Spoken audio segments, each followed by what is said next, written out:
Regresamos a esta edición de Al Cierre. Estamos analizando la situación, la vigencia de la Organización de Estados Americanos, y para eso nos acompaña en nuestro estudio don Luis Roberto Ramírez, profesor de Derecho Internacional Público, don Sergio Araya, politólogo, funcionario de la Fundación Konrad Adenauer, y desde Panamá nos acompaña don Guido Rodríguez, director del diario Estrella de ese país. Don Guido, permita reincorporar su participación sobre este tema particular. El gobierno de Ecuador, como usted mencionaba muy bien, está muy interesado en que la sede de la Relatoría de la Libertad de Expresión salga de Washington, y en abono de esa tesis se expresó ahora don Luis Roberto Ramírez. ¿Cuál es su punto de vista al respecto? Mire, yo no tendría ningún inconveniente en que la sede de la Comisión Interamericana de Derechos Humanos, que es lo que queda en Washington, se mueva a cualquiera de los países miembros que han aceptado la jurisdicción del Sistema Interamericano de Protección de Derechos Humanos y de la Corte Interamericana de Protección de Derechos Humanos. De hecho, la Corte queda en Costa Rica, queda en San José de Costa Rica.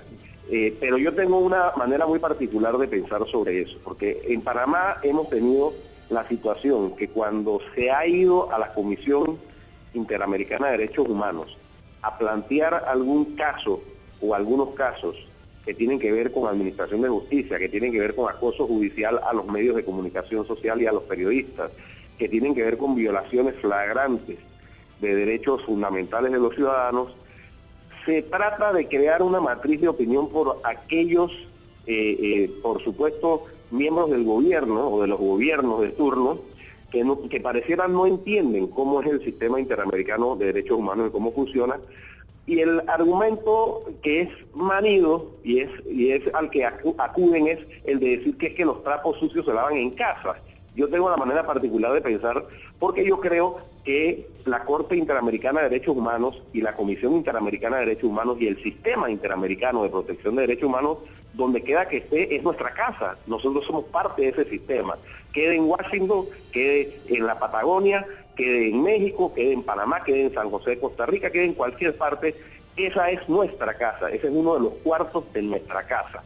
Yo tengo esa manera multilateral de ver cómo funcionan estos sistemas, valga la redundancia, multilaterales de solución de conflictos. Tal vez, don Guido, permítame ahí nada más retomar la participación de don Luis Roberto, porque lo que usted dice yo lo comparto plenamente. O sea, en materia de derechos humanos no hay fronteras, no son trapos sucios en casa. Esto debería ventilarse públicamente donde quieras se produzca el atropello, en el órgano jurisdiccional competente. Por supuesto, y yo hablo completamente de la tesis tanto suya, don Ricardo, como de don Guido. Lo que pasa es que más importante, comparto eso plenamente, que donde esté ubicada la relatoría, la comisión o la misma corte, lo importante es que los países acaten los fallos del sistema interamericano. Y la muestra la tenemos aquí mismo en Costa Rica. Tenemos más de un año de haber sido condenados por la Corte Interamericana de Derechos Humanos en materia de fertilización in vitro, y el gobierno costarricense, el Estado costarricense, ha sido completamente omiso al acato de la disposición de la Corte. Entonces, no es un problema que atañe solamente a un país en especial, sino es un problema en el cual también los estados, cuando ven perjudicados sus intereses, deciden o no si se acepta o no la misma competencia. Entonces, es un problema de ejecutividad. Eso nos llevó, don Sergio, a que Costa Rica pidiera que el organismo competente se trasladara a otro lugar que no fuera Costa Rica o Washington. ¿Es así? Efectivamente. En el caso, por ejemplo, de resoluciones, qué sé yo, como el conflicto con Nicaragua, que estamos en este momento enfrentando en la Corte Internacional de La Haya, es un ejemplo clarísimo, y a eso quería yo referirme, de cómo, como bien lo señalaba Luis, el problema que tiene la Organización de Estados Americanos es que no tiene el peso político suficiente, de carácter por lo menos simbólico, para lograr que sus estados signatarios realmente jueguen con las reglas del sistema. Juegan con ellas únicamente cuando les conviene, pero cuando no les conviene, simplemente o del todo no juegan con ellas, caso de Estados Unidos, que no está adscrito a la Corte Interamericana, o aún estando ahí, prefieren no hacer caso, o como bien señalaba don Guido, decir esos problemas son estrictamente domésticos, así que ustedes no se entrometan en nuestro entorno. Es un tema complicado, porque hay que recordar que la Organización de Estados Americanos verdaderamente surge al calor de un modelo geopolítico internacional muy distinto al que estamos viviendo hoy.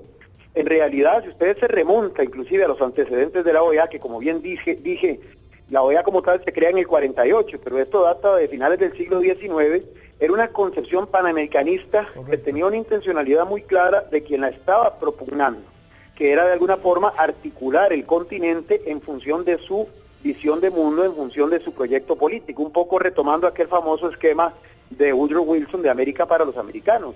Claro, un poco también pues, éramos tiempos también de la doctrina del destino manifiesto y un poco... de la seguridad nacional, por ejemplo. Correcto, sí. Estamos ahora en un tema de multilateralismo, como usted mismo mencionó, don Ricardo, que me hace ver que estos órganos tienen que reinventarse. Yo no digo tal vez eliminarlos, pero sí reinventarse, donde todos los estados sientan que no solamente formalmente hablando, sino de hecho en la práctica son socios con igualdad de derechos y con igualdad de deberes, porque la sensación que a veces queda también en estos organismos multilaterales es que hay unos que tienen más, como dice nuestro pueblo, más garillo, y otros que simplemente son espectadores y que lo que hacen es sumar votos a determinadas causas sin que necesariamente sean sus propias causas. Permítame aquí retomar la participación de don Luis Sergio.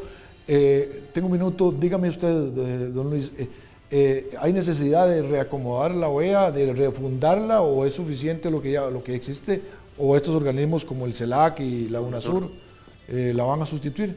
No, completamente. Yo creo todavía en la OEA, pero creo que la OEA tiene una falla de origen, y esa falla de origen o radica más bien en que fue concebida bajo un modelo de Guerra Fría, en el cual había que contener a un enemigo común que era el comunismo, cuando todos los países de América Latina eran democráticos, y entonces 60 años después... Democráticos entre comillas. Entre comillas, exactamente, porque eran dictaduras. La democracia capitalista contra el comunismo, sí. Eso me estoy refiriendo. Entonces, cuando viene 60 años después, gobiernos que tienen otra visión de mundo completamente diferente a los valores democráticos de la democracia liberal, entonces viene el enfrentamiento y vienen los choques.